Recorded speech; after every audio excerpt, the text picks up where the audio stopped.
আসসালামু আলাইকুম ফ্রেন্ড, সবাই কেমন আছেন? আশা করি সবাই খুব ভালো আছেন। ওয়েলকাম টু মাই চ্যানেল রুমার রান্নাঘর। তো ফ্রেন্ডস, আমার আজকের রেসিপি একটা মিষ্টি বানিয়ে দেখাবো আপনাদের খুবই সহজ পদ্ধতিতে। যখন মিষ্টি খেতে ইচ্ছা হবে কতটা সহজভাবে মিষ্টি বানিয়ে খেতে পারেন সেটাই আজকে আপনাদের সাথে শেয়ার করব। চটজলদি বানিয়ে নেওয়া যায় এরকম একটা মিষ্টি রেসিপি। তো চলুন ভিডিওটা শুরু করা যাক। তো প্রথমেই আমি এখানে একটা প্যান বসিয়ে দিয়েছি আর এখানে দুধ নিয়ে নেব আমি। দুধটা আমি আগে থেকে জাল করে রেখেছিলাম আর দুধটা আমি নিচ্ছি হাফ লিটারের অর্ধেক।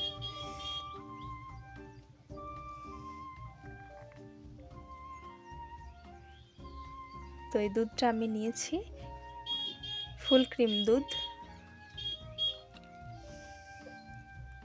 আর দুধটা যখন একটু গরম হয়ে আসবে তখন আমি এর মধ্যে দিয়ে দিচ্ছি চিনি।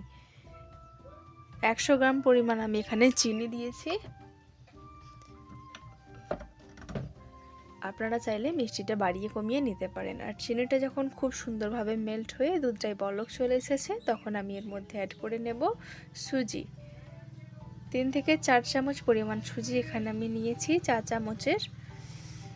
আর দুধের মধ্যে সুজিটা দেওয়ার পরে কিন্তু অনবরত নাড়তে হবে, ততক্ষণ নাড়তে হবে যতক্ষণ দুধটা খুব সুন্দরভাবে দুধটার মধ্যে সুজিটা খুব সুন্দরভাবে মেল্ট হয়ে যায়।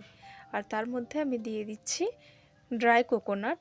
আর এই উপকরণটাই মিষ্টির মধ্যে দিলে এতটা সুন্দর টেস্ট আছে, খেতে খুব মজা লাগে। এই মিষ্টির মধ্যে যদি ড্রাই কোকোনাট ব্যবহার করতে পারেন অবশ্যই চেষ্টা করবেন এই ড্রাই কোকোনাটটা ব্যবহার করে নেওয়ার।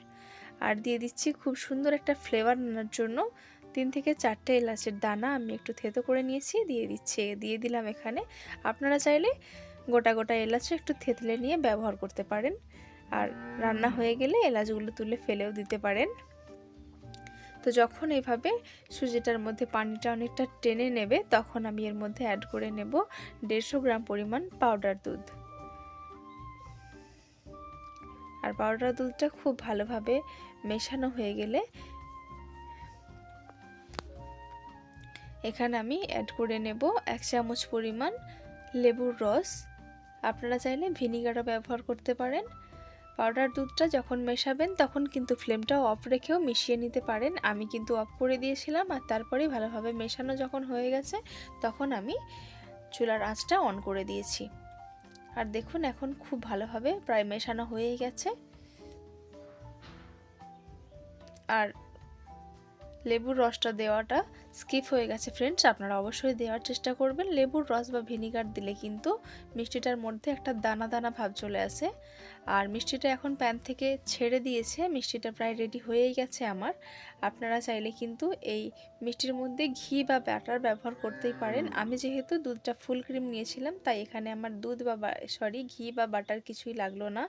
খুব সুন্দর একটা টেক্সচার চলে এসেছে। প্রায় 6 থেকে 7 মিনিট মতো আমি এটাকে জাল করে নিয়েছি। আর তারপরে আমি ফ্লেমটা বন্ধ করে দিয়ে একটা ফয়েল পেপারের মধ্যে আমি এটাকে নামিয়ে নিচ্ছি। যেহেতু এটা খুব গরম আছে তাই হাত দিয়ে রোল করে নেওয়া যাবে না। ফয়েল পেপার দিয়ে এটাকে ভালোভাবে রোল করে নেব। মিষ্টির শেপটা দেওয়ার জন্য এভাবে রোল করে নেওয়াটা জরুরি। আর স্প্যাচুলা দিয়ে দুই সাইডটা সমান করে দিচ্ছি। আর দেখুন কতটা সহজ এই ফয়েল পেপার দিয়ে রোল করে নেওয়াটা। এখন মোটামুটি একটা শেপ দিয়ে নিয়েছি। আর এখানে পেস্তা বাদাম কুচি আর কাজু বাদাম কুচিটা আমি দিয়ে নিচ্ছি ওপর দিয়ে। মিষ্টির মধ্যে খুব ভালো লাগে খেতে এই বাদামগুলো যদি দেওয়া হয়। আর মোটামুটিভাবে একটা শেপ দিয়ে নিয়েছি। এই পর্যায়ে আমি দুই সাইড ফয়েল পেপারের খুব ভালোভাবে মুড়িয়ে দেব। আর তারপরে 1 ঘন্টা ফ্রিজে রাখার পরে আমি বার করে নিয়ে এসেছি। খুব সুন্দরভাবে মিষ্টিটা এখন সেট হয়ে গেছে। এখন আমি মিষ্টিটা আপনাদের কেটে দেখাবো।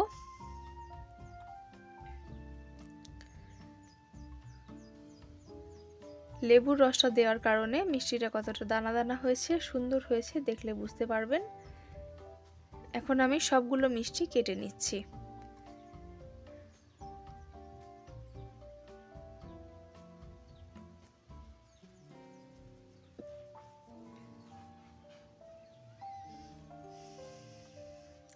যদি হঠাৎ কোনো অতিথি আসার কথা হয় চটজলদি কিন্তু এই মিষ্টিটা আপনারা বানিয়ে ফ্রিজে সংরক্ষণ করে রেখে দিতে পারেন।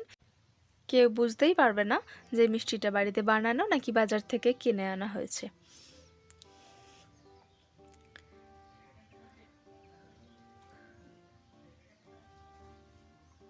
তো সুজি দিয়ে চটজলদি খুব সুন্দর আর খুব টেস্টি একটা মিষ্টি বানিয়ে নিলাম। এই মিষ্টিটা আপনারা ফ্রিজেও সংরক্ষণ করতে পারেন, অনেক দিন পর্যন্ত খুব ভালো থাকে। তো ফ্রেন্ডস, আমার আজকের ভিডিও এই পর্যন্তই। দেখা হচ্ছে আপনাদের সাথে পরবর্তী নতুন একটা ভিডিও নিয়ে। আমার ভিডিও আপনাদের কেমন লাগলো, যদি ভালো লেগে থাকে অবশ্যই একটা লাইক কমেন্ট শেয়ার করে দেবেন। অবশ্যই চ্যানেলটা সাবস্ক্রাইব করে নিয়ে পাশে থাকবেন। আপনারা ভালো থাকবেন, সুস্থ থাকবেন, সাবধানে থাকবেন।